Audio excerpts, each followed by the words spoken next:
I'm Lori Stevens. I'm the Associate Dean for Development and External Relations at the Harvard Divinity School. Welcome officially. I'm so glad that so many of you could join us. We have over 400 people signed up for today, which is just fantastic. So now I'm excited to introduce our moderator, John Brown, and this panel. We put this panel together so that we could all hear more about pathways of different HDS alumni, and particularly today, those pathways around business and the intersections of business with ethics and faith and justice. John, this is an area of great expertise for John. He teaches in this area at the Divinity School, and he just recently finished teaching a J-term class with some faculty at the business school, where he really looked at how spirituality motivates leaders and guides their toughest decisions. So I know he'll facilitate a wonderful conversation today. John is a leader for our community in many ways, as an alum of the school, as a faculty member, and as a member of our Dean's Council. And as faculty member, John is practitioner in residence in religion, business ethics, and the economic order. So John, take it away. Thank you.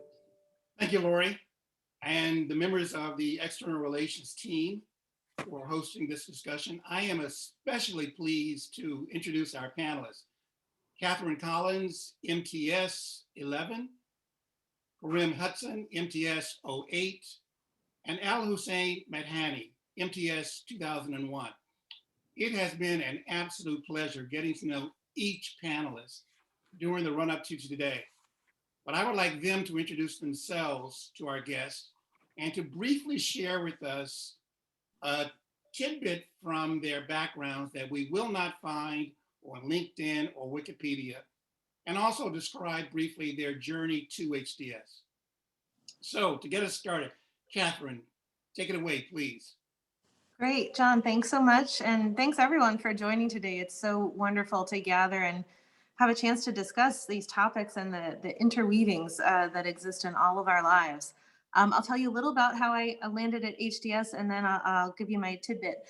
I came to HDS as a mid-career kind of student. I had been investing about 20 years before I went to Divinity School. And an interesting thing happened when I made that decision. My investment friends were all very happy, but they kept saying things like, "We're so glad you found your calling." And then my friends at HDS were very, very welcoming, but they kept saying things like, "We're so glad you've seen the light." And both were, I think, well-intentioned, but a little bit divided. And they really reinforced this idea that these two realms should exist in separate arenas. But my goal all along was to kind of unite them.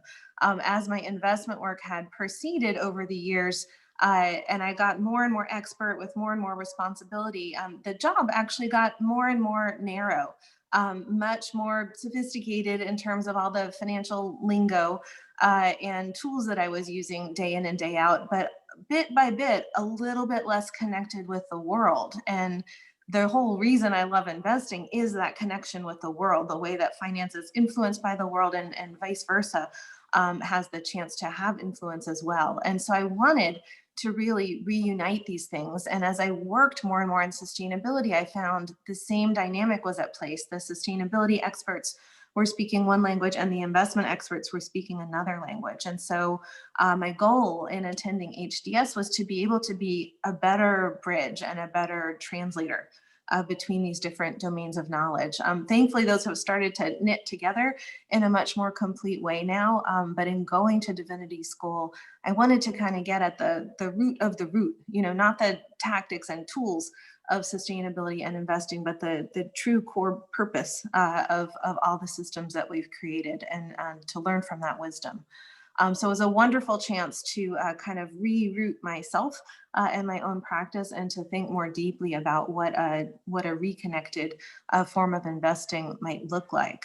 All the way along through that whole journey, my tidbit is I am also a beekeeper. And so I cannot tell you how wonderful it has been to have this totally tangible a live model of a collective system that functions very effectively as I'm struggling with all the questions in our human realm about individual versus collective good. Beekeeping has been a tremendous boon to my understanding, and the bees have been amazing teachers right along with all my community at HDS. Thank you, Katherine. Karim, please. Well, that's hard to follow up. That's a fantastic story. I did not know about the bees, but anyway, hello all from New York City, specifically snowy Harlem, and to all my friends in Boston, I give you greetings. We wish you well, but I hope you guys are still mourning the departure of Tom Brady and not going to the playoffs this year.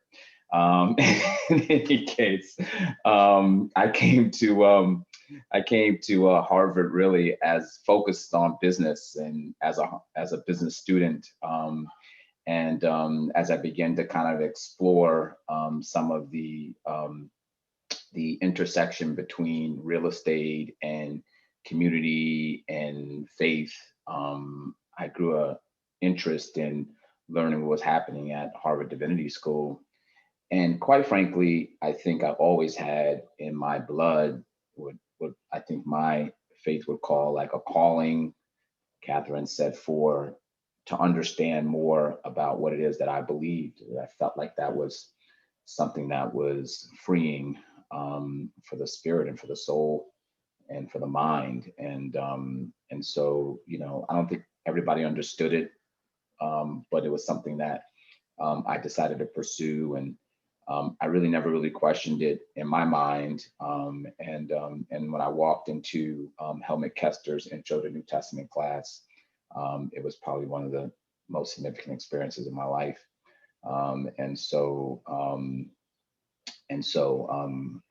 I continued to actually go to divinity school after I graduated from business school, which I did in 2003. And for 5 years, I guess until 2008, I was traveling back and forth on a Chinatown bus when JetBlue first started, on the $20 fares to get up on Tuesday and Thursday classes. And at the same time, I had already started Genesis, but for profoundly fulfilling for me.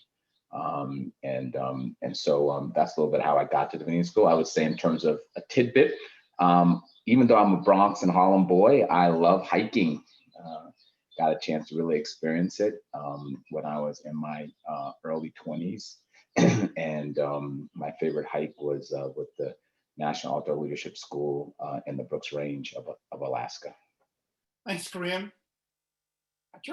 We're turning it over to Al-Husein, please. Good morning, everyone from sunny California. Silicon Valley is from where I hail. You know, I joined the Divinity School right out of undergrad. I had decided I was going to take a brief and quick stop between my bachelor's degree and medical school, because I thought, you know, I'm going to be a doctor of the body. I think I should probably study the soul as well.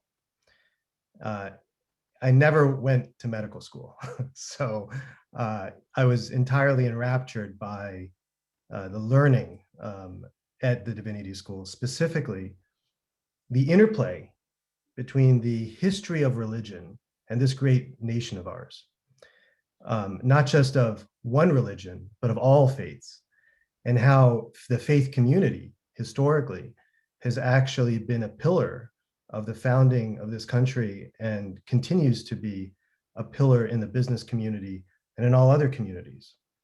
But there was never really this divide between them, but actually a combination, a combined force that actually brought us to where we are today. So my divinity career never took me to medical school, but I decided to pursue advanced coursework and advanced degrees in Islamic studies and in Arabic. And I was teaching Arabic at Georgetown University on 9/11. And I leaned heavily on my divinity degree and my divinity connections during the months and years after, in which I was asked to serve my country as a subject matter expert in Islamic studies and Arabic. How did I land in Silicon Valley? Well, here's the tidbit. Everything I've done actually can, in terms of my success and my decision matrix, really boils down to just one decision. And that is to just follow my wife around the world and figure out what she's doing and if I can just ride on her coattails. So I'm actually the scrub. Like, she's actually the baller. I don't know, but you guys should meet her. She's pretty amazing. And, you know, when we were in Washington, D.C., that's where I was. She received a job offer from a company that claimed they were going to make money on the internet in 2007. I mean, do you guys remember that time? That's when like Craigslist was like the homepage of the internet. That's when Yahoo was like the bomb. Do you guys remember that? Yahoo.com? Well, you and I were carrying Blackberries because we were cool, but most people were carrying like Motorola flip phones. And she received the call to join the small company out here to make money on the internet when the world had thought all the money was made already on the internet. And I followed her out here to Silicon Valley without a job and leaned in heavily into her career and had to recreate myself out here in Silicon Valley, leaning again heavily on my Divinity connections, my Harvard connections, and my expertise. And that's how I found myself in corporate America, now leading people operations and human resources at a small $500 million startup here in the Valley. Thanks, Al-Husein. Great story from all three of you. Each of you is engaged in a critical sector of the economy: technology, sustainable investments, sustainability, and built communities. Katherine, as head of sustainable investments for Putnam. My question is, we're going to share on the screen momentarily a copy of the UN Sustainable Development Goals.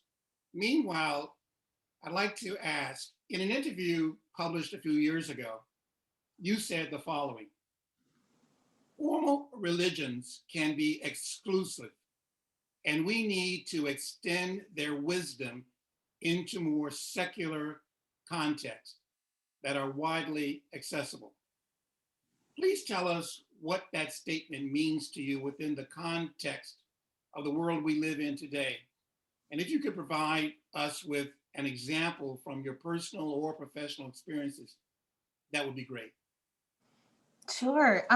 Thanks for the question, John. There's a lot in there. I think the overarching theme, which all of us actually have already touched on in different ways from our own perches, is this theme of reconnection. You know, the idea that ethics sit over here in the religious sector, and then the business world sits over here. You know, it's just a fiction, and we all kind of know it. And yet the tools and the structures we've created in all of these different dimensions, I think are usually designed a little bit more for exclusion than inclusion.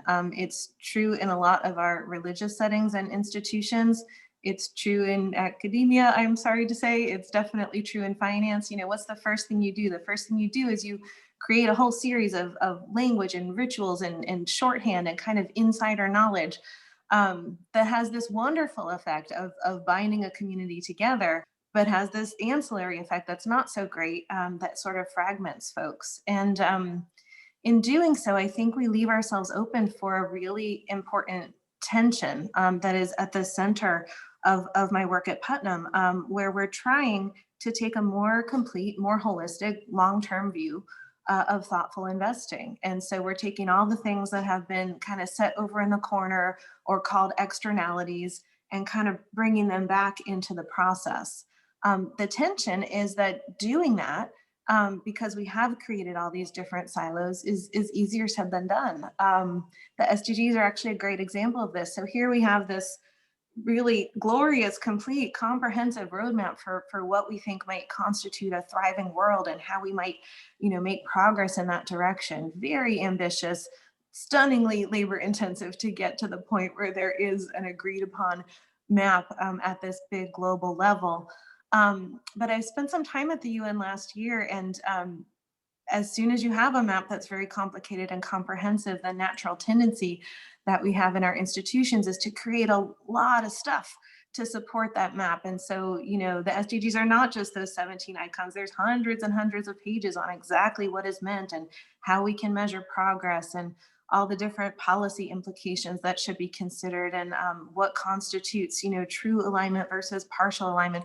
All of that's hugely necessary and an important part of what an effective bureaucracy can do. But oh, it's heavy, and it doesn't always match what we're witnessing in the world in terms of what's important. You know, the things that fit on your spreadsheet are not always the things that are most relevant to consider. And so there's this push and pull between wanting to have thoughtful, comprehensive, kind of quantifiable progress and really keeping that North Star of why in mind.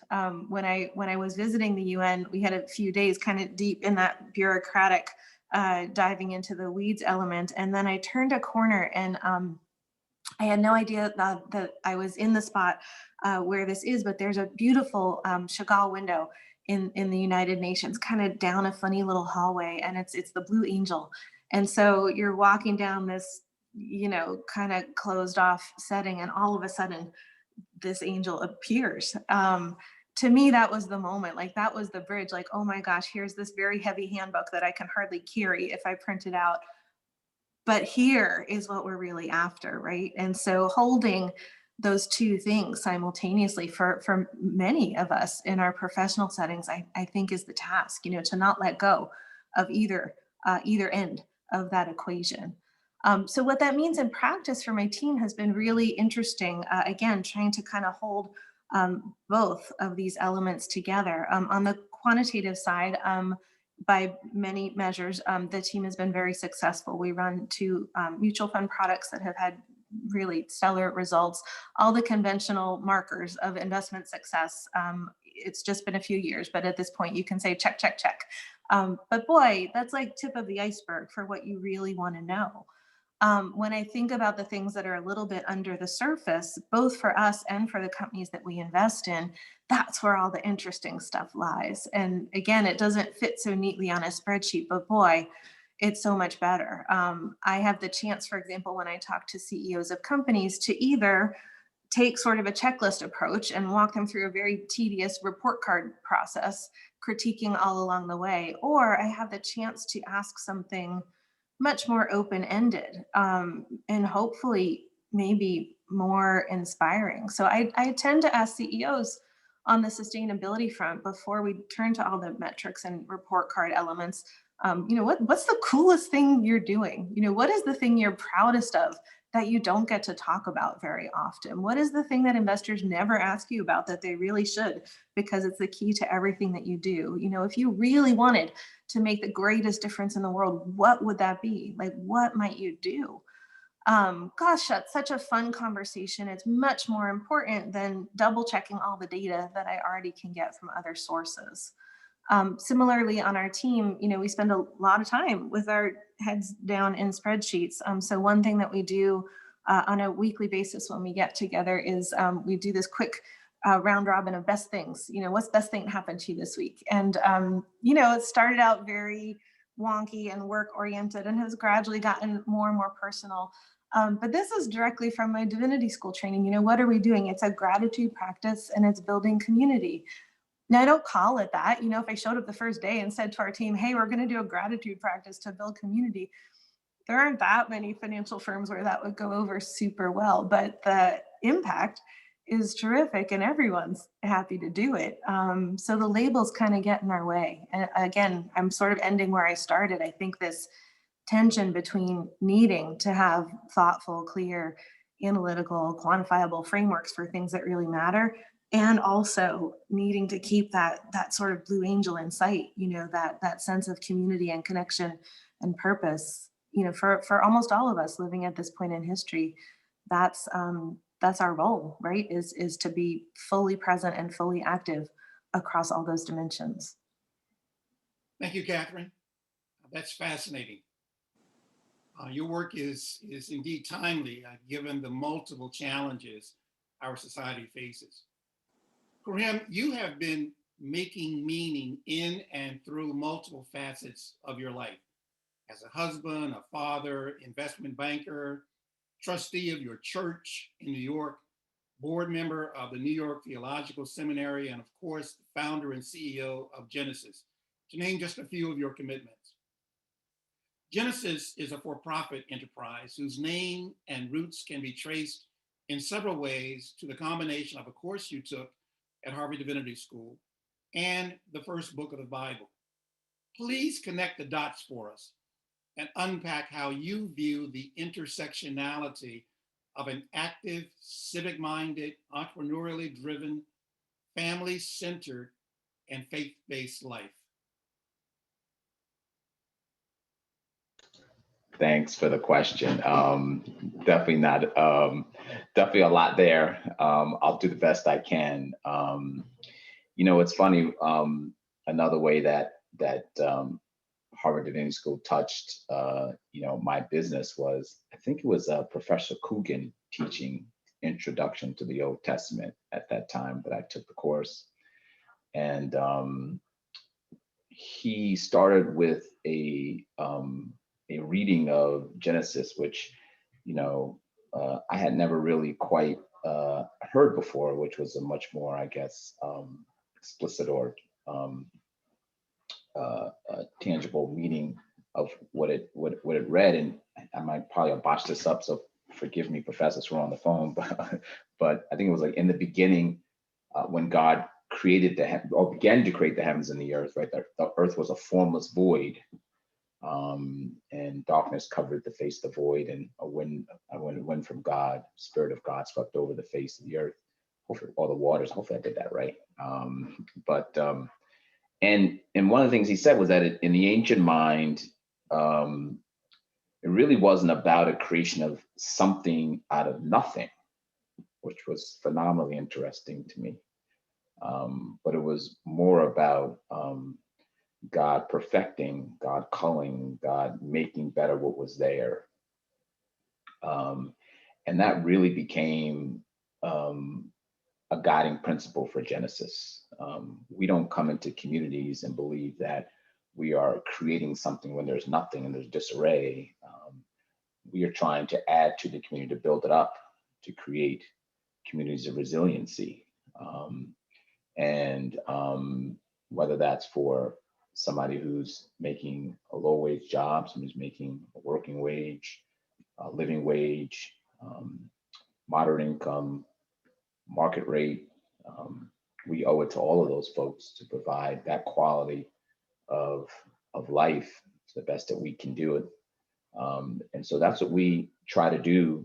And we try to look at the communities that we involve ourselves in and figure out how can we kind of meet the needs, because I mean, from the ethics standpoint, but it makes sense from a profit standpoint. So we've never really thought about ourselves as a double bottom line business.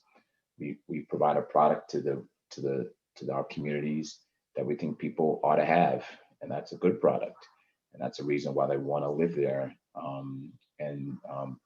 And so we don't take any of that for granted, and we challenge ourselves even when we make mistakes to do better and to change. And so, you know, that's how we thought about the business. And I would say, like, when we first started Genesis, I looked around, and I grew up in the Harlem and the Bronx, which were some of the toughest neighborhoods back in the 90s.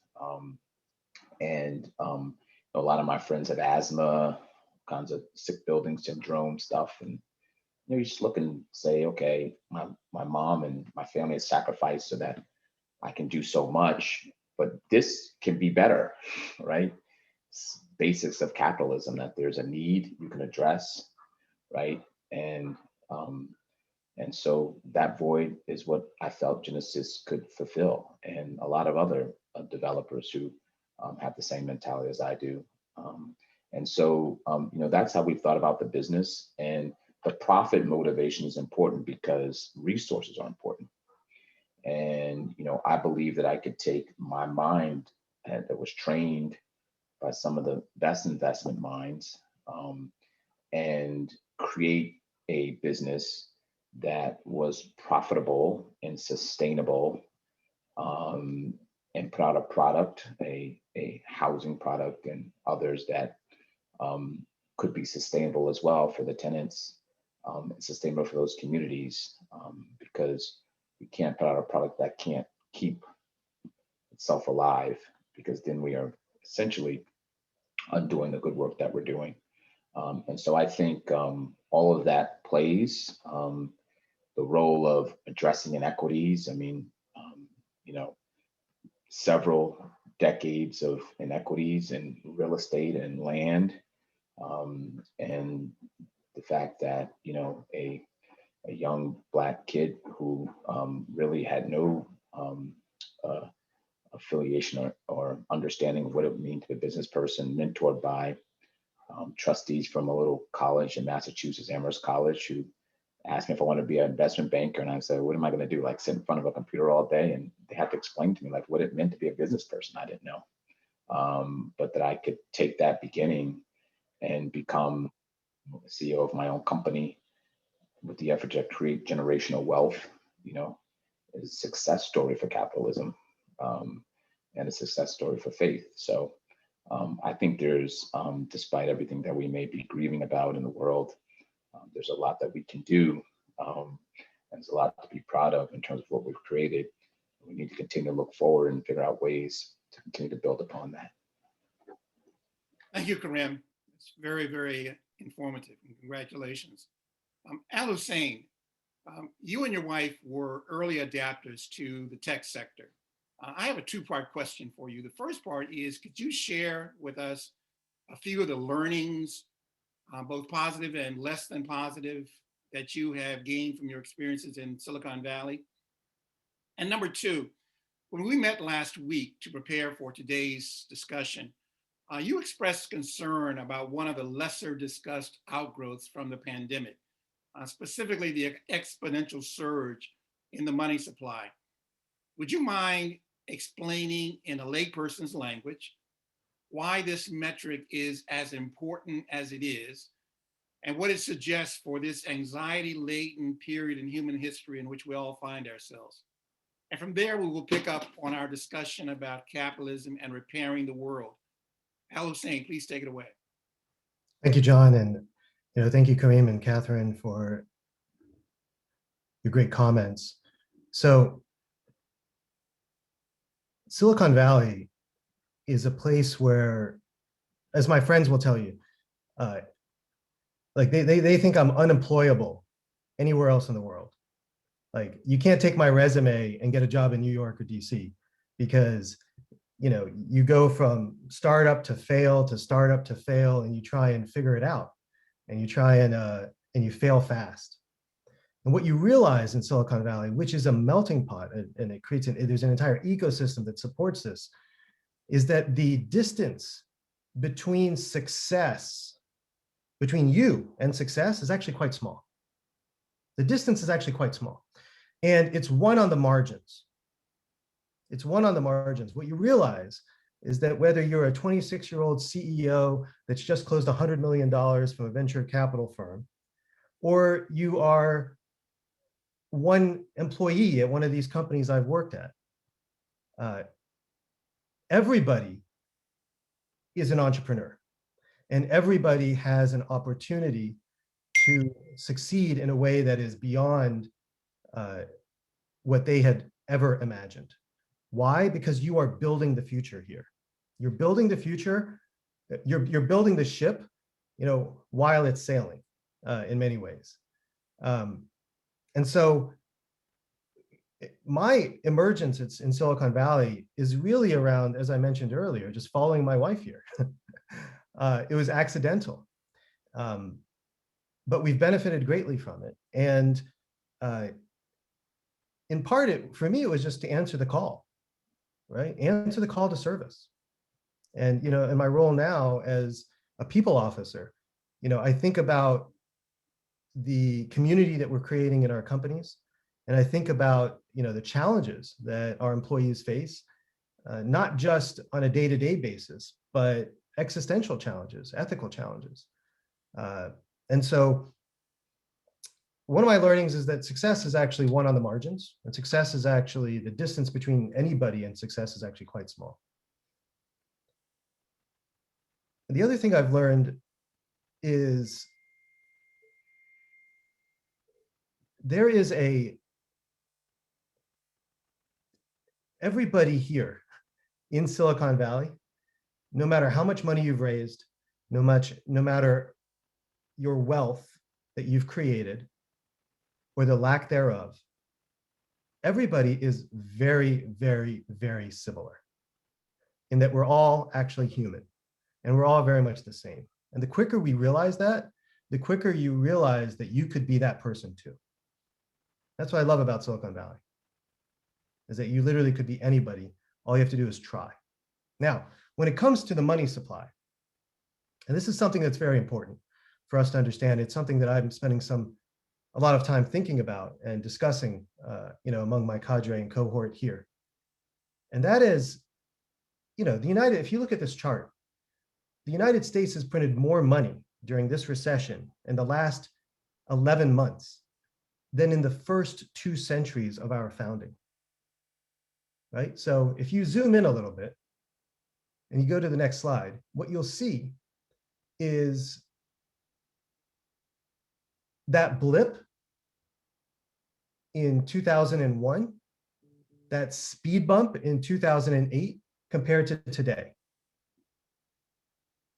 So this is actually significant. This is deeply significant. And what I would say to this is that we as Americans, nay humans, are tired of being productized. You know the saying, if it's free, you are the product. Meaning somebody is monetizing you and your data.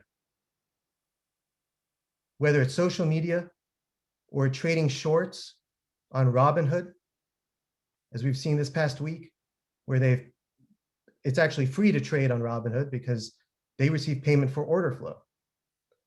Or even receiving a $1,200 stimulus check in the mail. If it is free, you are the product. And so what I would articulate is that we as corporations and as Americans and as humans should be seriously concerned about this, the M1 money supply.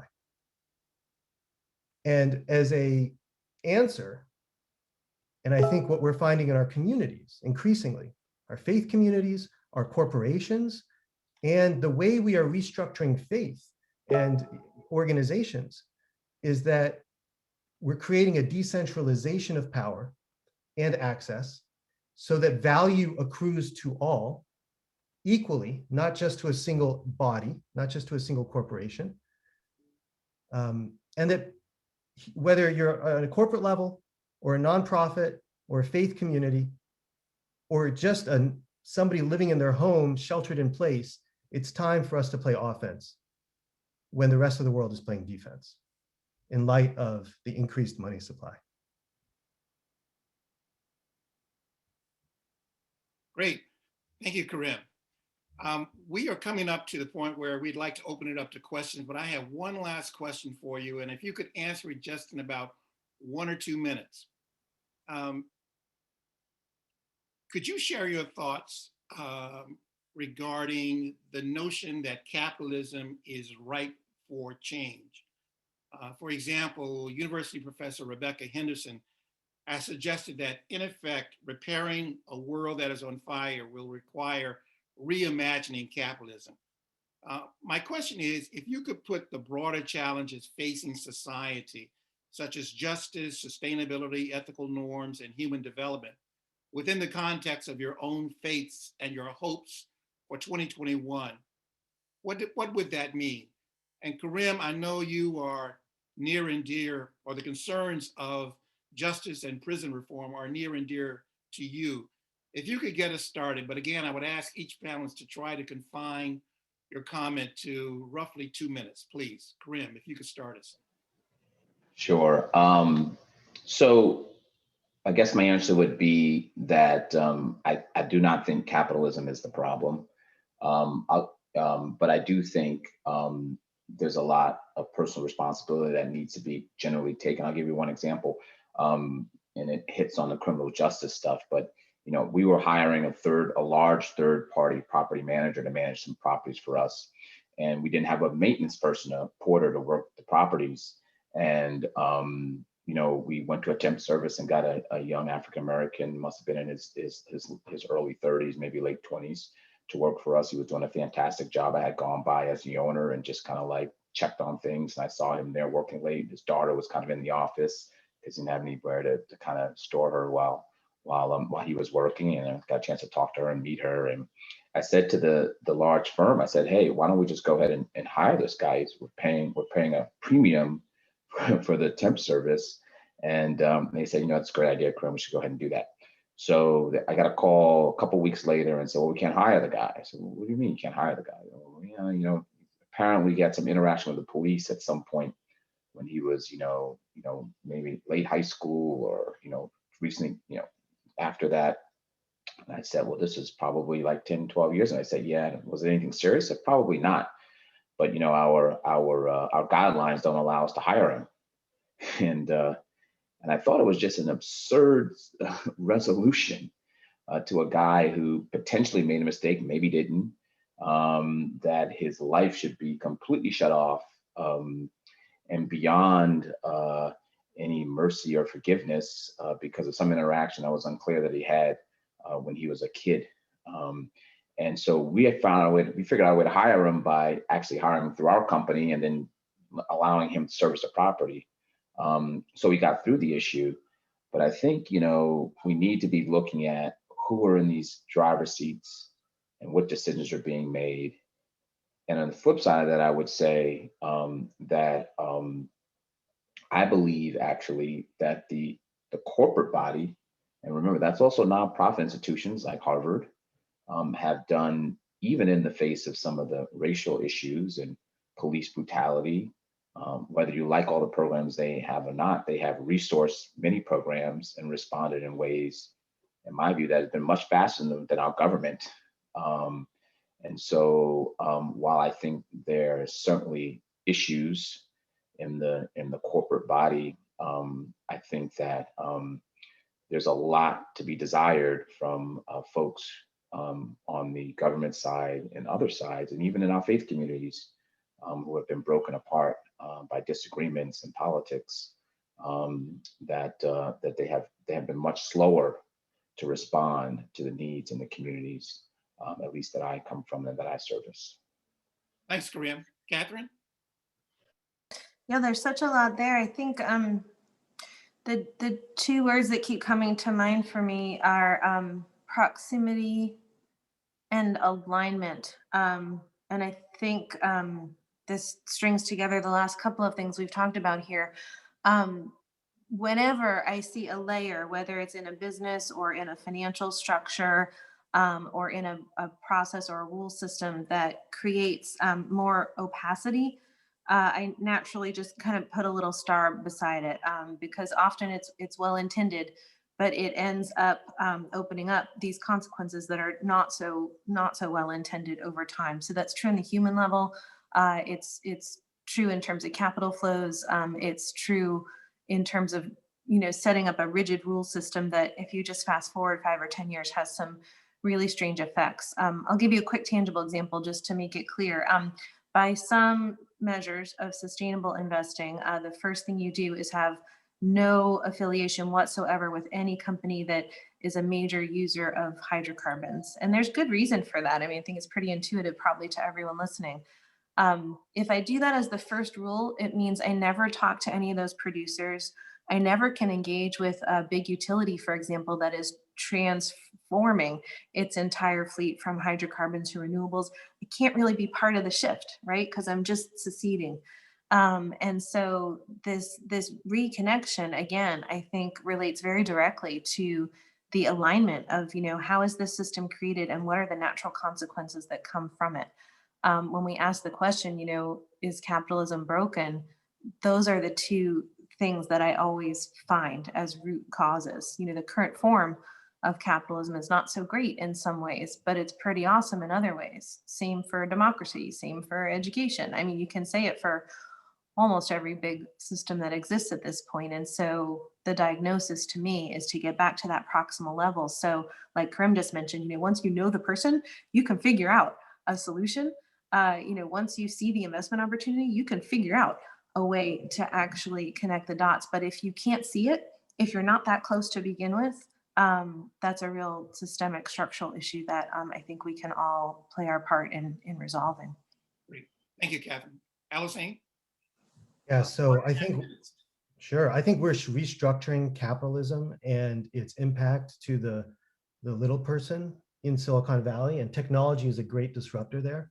I think we are going to find a future that is decentralized. Finance is decentralized, opportunities are decentralized, and more value will accrue to the individual, not to the whole. And we're seeing that in the way social media is restructuring, we're seeing that in the way investments are restructuring, and we're seeing that in the way stocks are being traded today. The two words that come to mind for me are grace and shame. And I think we as humans experience shame in this society. And as leaders, our responsibility is to provide grace in our corporations during this tumultuous time as a recession. Even outside of this, is find opportunities and avenues for grace within the system. Everybody carries shame. Everybody carries some level of shame. And often it is due, in fact, to a work environment, a systemic environment that they have put themselves in order to provide for their family. My response is with grace. Great. And as leaders, that's where we should focus our energies. Great. Thank you. Thank you all of the panelists for your time and your input, and to our guests who are participating across the internet. We're excited to continue this discussion with a little engagement from all of you who are here. We have one question to start, sort of a reflection and question from Bruce McKever, saying, doesn't a lot of this boil down to the golden rule in business, treating others as you would like to be treated and running your business like that? And I think you touched on that, Al-Husein, even like in your remarks about grace. But if you or anyone else want to just share any other reflections on that or how you think about that, that would be great. I think it's a good point. I'm sorry, go ahead, Hal. No, you go. No. So I would just ask us in our daily lives as we walk through the halls of corporations or go through Zoom after Zoom after Zoom meetings in our crazy back-to-back schedules, to think about grace and to think and realize that people do carry shame. That's all. Just recognize the humanity of those on this two-dimensional Brady Bunch view of the world as a start. Karim? No, I think it's a good point, especially in seeing humanity. I would just say that also on the question, I think there's a lot that can be done better when it comes to the corporate body. I think it's really interesting with all the police brutality stuff, how quickly the corporate folks made policies and put resources behind various things, whether it's too little or too much. Can be debated. But I think that oftentimes we also have to look at the notion of, the golden rule, even outside of capitalism, right? Capitalism doesn't survive in and of itself. It's still subjected into a government system, right? And so, to the extent that people care more about being elected than they care about their mission and duties, or in the faith context, not having the golden rule mentality, that all affects us, right? Not just affects capitalism. And so I think it goes beyond just whether we should be running a business a certain way. I absolutely believe that. But we have to look at society as a whole I think before we can just say, okay, hey, capitalism needs to be focused in on. I think that would be my comment. Mhm. Yeah, because it's often the case that elected officials' first action when they are elected is to staff their re-election campaign, right? Because they are overly focused on being career politicians rather than serving and answering the call to service. Well, and I think, Bruce, your comment brings up a really important reflection we've all touched on in different ways. I've been trying through my divinity studies and elsewhere to ask a different question when these kinds of disconnects come up, like, that's totally true that politicians do that. Why? You know, under what conditions does that make perfect sense? And is there something we could do about those conditions, right? I think we're in a very polarized time right now, especially in the US, where it's just us and them, good and bad on every issue. And a much more interesting question usually is, how did that come to be? You know, why does that seem sensible to these folks that I so strongly disagree with on this topic? It at least opens you up like just a little bit more to seeing something that you might not fully see otherwise. And that's a big piece of what's embedded in your comment, Bruce, the idea that you know, the revised golden rule, the platinum rule, is do unto others as they would have done unto them, you know, not kind of imposing your thoughts of goodness. I would just say, if I can be a little controversial, that so what is the role of the faith community? Like, have we stepped up enough in these times and been a guidepost? And I was listening to, I think, an NPR podcast, and they were talking about evangelical churches and how they've had to like figure out ways to discuss all of the political kind of like bickering that's happened there around, Trump versus Biden and all that kind of stuff. And so, and what is the role of the faith community to continue to serve these communities, right? We do have nonprofits playing a larger role than ever in communities, right? And in some ways, doing things that we had to rely on the church to do, many, many decades ago. And so I think we have to look at faith too, and a call to action there, and a renewal, and saying, hey guys, we can't just sit and preach the same thing. We can't just sit and teach the same thing. We have to figure out, how are we making this relevant to the world that people live in now, which is inequality, it's injustice. You still want people to pursue happiness and confidence. And so all of this stuff, to me, is important for us as faith leaders to be dealing with and having relevance about. I would just add that we as faith leaders have to go to the conversation. We can't wait for the conversation to come to us. And more often than not, it's happening online and in diverse and decentralized communities, off of the main, thread, as it were. And it's not happening necessarily not only happening in brick and mortar institutions, but are actually happening, and people are self-organizing in communities online. And our role should be to go and bring the conversation, host the conversation there, not expect it to come to us. Mm-hmm.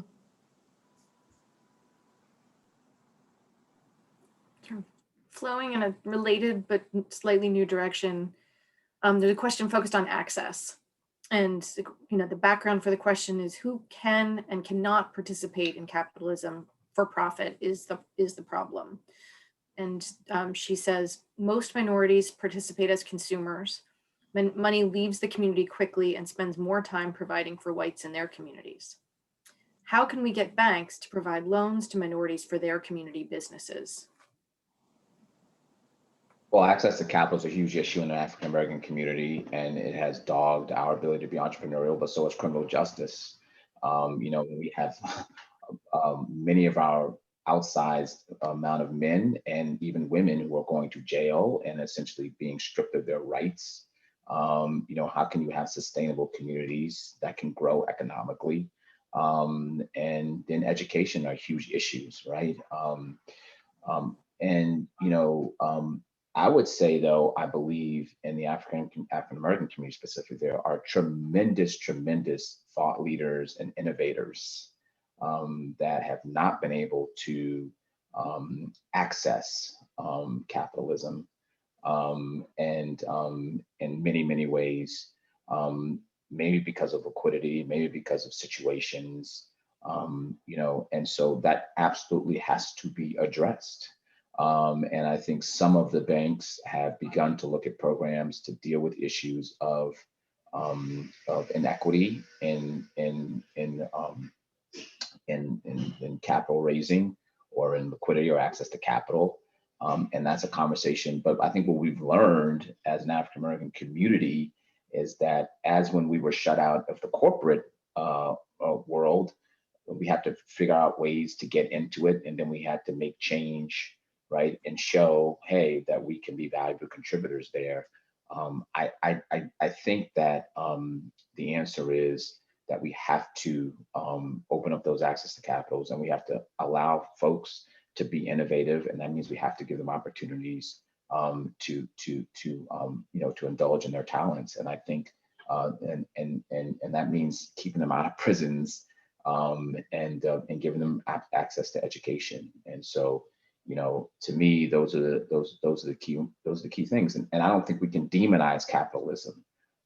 We have to allow folks to celebrate it, because whether you're a kid on the street and you want to see somebody doing well, whether it's in sports or if it's in music or whether it's in business, they should be able to see all those role models, or in politics rather, they see all those role models, or faith leaders, they should see all those role models and figure out what it is that they want to do, and be able to achieve those things. So that's my view on it. Mm-hmm. One thing that I'm observing when we talk with big financial institutions who are at the heart of some of this challenge, one thing that's shifted that is very encouraging to me, and again kind of hard to fit on a spreadsheet, is that we seem to be moving from an era where the response would be in some cases positive but very limited. So we have a new initiative, we have a new loan pool, we have a new program, all of which can be wonderful, but they're only wonderful if they are bridges to a bigger, more systemic solution that is a truly inclusive kind of underlying system. And so one thing that we've been discussing with some of the major banks that are investment candidates for us, which could not have been a conversation even, I'd say 5 years ago, is, okay, you've got these initiatives that I can see like out in the press release, awesome way to get some energy and focus. But tell me what you're doing behind the scenes. What are you changing in terms of policies? What are you changing in terms of ongoing guidelines? What are you doing in terms of changing your own processes to really make this a more permanent shift and not just a neat program that when it ends, it ends. And so again, that sort of reconnection and that willingness to look within, as opposed to like the mentality of, I'm going to do you a favor, by like offering this gift. Like it's a big shift to go from, I'm going to do this thing voluntarily to like, oh, we need to change our own selves, our own systems internally. So I'm very encouraged by that. It's early days, but just the recognition that, one by one special program is not going to get at that root is a really, really big shift. And I would just quickly say, it's going to take sacrifice, and it's going to take a lot of time. And so take a long view and recognize that we also have to see it to be it, right? And so find those mentors, find those coaches, and find those leaders that we can model ourselves after, to find perhaps a quicker path to individual success, so that we can create family success, and then success in the community. It will take sacrifice, though. I totally agree with that, Al-Husein. It's a great point.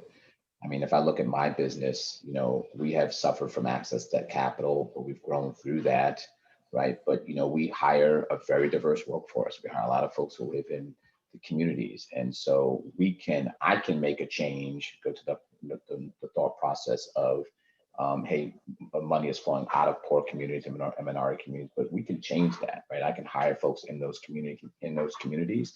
They can now have stable jobs. They can now have families and grow their families, and hopefully educate their kids and be a good father and be a good mother, And we're giving those opportunities by employing them. So I feel like we can be on the front lines as business owners, and it goes outside of, to me, racial identity politics, right? It's not necessarily doing it because I'm Black or because somebody is white for doing it, but they have to be thinking about, okay, how can I make a change, and how can I actually institute policies, to Katherine's point, that do change? And, you know, I'm not going to solve the world's problems, but the folks who I believe are working for our firm have a good living, are able to have a living wage, and are able to grow and to have stability, which is the concept, right? And if kids don't have stability at home, they can't go and get educated. So I think it starts with the building blocks, and taking personal responsibility for doing the good stuff. I think we could talk all day, and we'll have to find ways to continue this conversation. I think we'll start to wrap up there. John, I want to give you a chance to say, you know, any concluding thoughts, and then I'll just share some final remarks, and we'll sign off. Thank you, Lori, and thank you, panelists. If we had 3 more minutes, I would ask you one last question, but I will give you the preface to the question and let that be my closing comment. In my private conversations with each of you, I detected a keen awareness, if not a personal identity with and empathy for some of society's biggest challenges. But I also noticed in your voices and your demeanors something called hopefulness. I think this is the one area that I wish we could have explored just a little bit more, for each of you to share how you have managed to remain hopeful in this period in which the pandemic, social unrest, and pronounced discord seem to be uppermost in our public and private conversations. So I thank you for the message of hopefulness, some of which I believe came through in our conversation this morning. And it's a conversation I hope to follow with each of you at some later point. But thank you ever so much. Thank you, Lori, and your team. And thank you to our guests for joining us. Thank you, John. My thanks to you, to all of you, Al-Husein, Katherine, Karim, and to the DER team who put this together.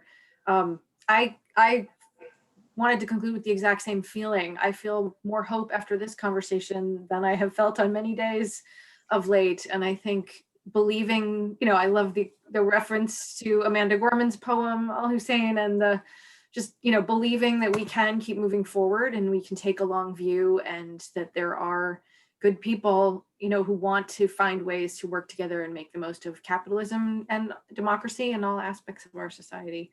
So thank you. Thank you so much. Everyone, I know that the panelists are happy to hear more questions. If you have questions and you want to email them to us afterwards, you can, you know, reply to the original event invitation or whatever works for you. We can share more questions with them, and happy to connect you, you know, individually. Also, I want you to look out for an article.